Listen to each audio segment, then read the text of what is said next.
The night she met the Shadow King, the world felt as though it had paused its breathing, as if the moon itself was holding its breath to witness what would happen next. The wind froze mid-whisper, the city lights dimmed like nervous eyes, and her heart pounded with the certainty that some meetings are not accidents but answers to prayers we were too afraid to speak aloud. She did not know yet that this midnight would break her and rebuild her, that a single dance would teach her the weight of shadows and the power of choosing light even when darkness feels like home. Before the story pulls you deeper into that night, take a moment, if you believe in kindness, in second chances, and in the quiet magic that can change a life when we least expect it. Please like this video, comment your thoughts, share it with someone who needs hope, and subscribe to the channel. Your support helps stories like this reach hearts that are still searching. She had learned early in life how to become invisible. Growing up in a small apartment where arguments echoed louder than laughter, she mastered the art of silence, of folding herself smaller so the world would not notice how much she felt. By the time she was grown, invisibility had become a habit. She worked long hours at a job that barely remembered her name, returned to a room that smelled of dust and unspoken dreams, and spent her nights staring at the ceiling, wondering how someone could be surrounded by people and still feel entirely alone. There were moments when she pressed her hand against her chest just to make sure her heart was still beating, because some days it felt like it was only remembering how to do so out of obligation. The city outside her window was alive at night, humming with secrets. Neon lights bled into puddles on the streets,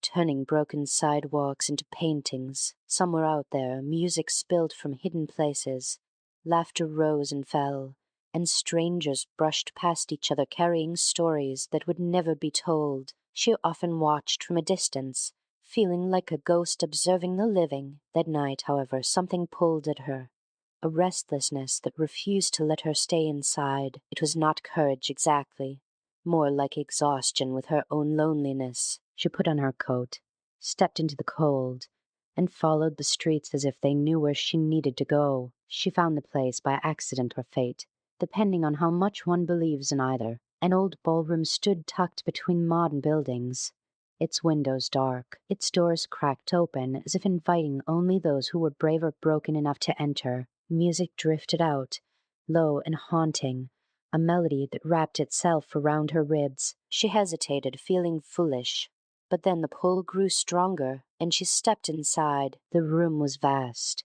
lit by candles that flickered like nervous stars. Shadows clung to the walls, moving in ways that did not quite obey the light. That was when she saw him. The Shadow King stood at the center of the room, tall and still, as if carved from night itself.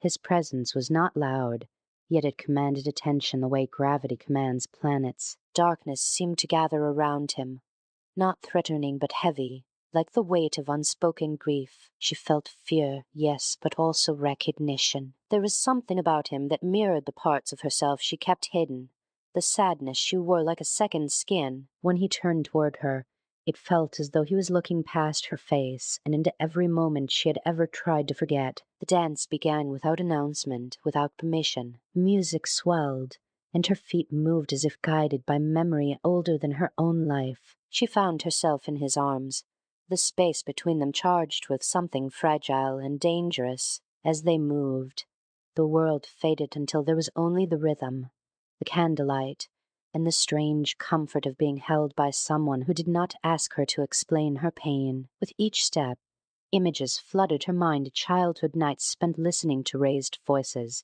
dreams abandoned for practicality, moments where she chose safety over joy. The Shadow King seemed to carry his own visions, his darkness pulsing with stories of loss, betrayal, and long solitude.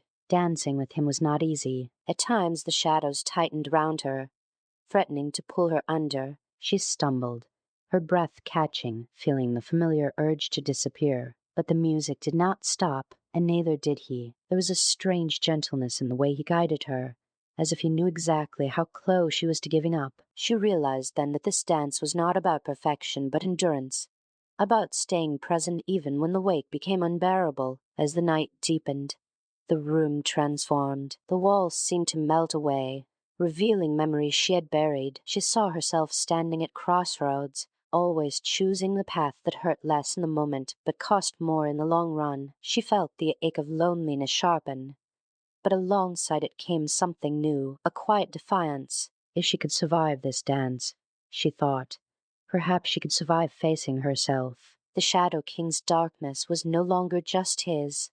It was a mirror showing her what she had been carrying alone. The climax of the dance came when the music dropped into a silence so profound it rang in her ears. She felt his hold loosen, and for the first time, fear spiked not because of the darkness, but because it might end. She understood then that the Shadow King was not there to save her. He was there to challenge her, to show her that shadows are not enemies but teachers. In that stillness, she felt a choice settle into her bones. She could let the darkness define her, or she could learn to move with it without losing herself. When the music returned, softer now, something shifted. Her steps grew steadier, her spine straighter. The shadows no longer clawed at her. They followed her lead. She felt a warmth bloom in her chest, fragile but real, like the first spark of a fire. The Shadow King watched her with something like approval, and she realized that his power came not from consuming others, but from surviving his own night over and over again. He was not a villain, nor a savior, but a reminder of what happens when we stop running from pain and learn to dance with it instead. As dawn approached, the candles burned low, and the ballroom slowly returned to its empty shell. The Shadow King stepped back, his form dissolving into the corners of the room. There was no farewell, no promise of return. She stood alone, breathing hard, tears streaking her face. But something inside her had changed. The loneliness was still there, but it no longer felt endless. She stepped outside into the early morning light, the city quieter now, washed clean by the promise of a new day. Life did not magically become easy after that night. She still had bills to pay, disappointments to face, mornings where getting out of bed felt like climbing a mountain. But there was a difference. When darkness crept in, she remembered the dance. She remembered that she had moved through shadows and come out standing. She began to make small choices differently, saying yes when she would have said no, speaking when she would have stayed silent, believing that her presence mattered even when it felt inconvenient. Weeks turned into months, and the memory of the Shadow King became less about fear and more about gratitude. She found herself smiling at strangers, lingering in moments of joy instead of rushing past them. The world did not change overnight,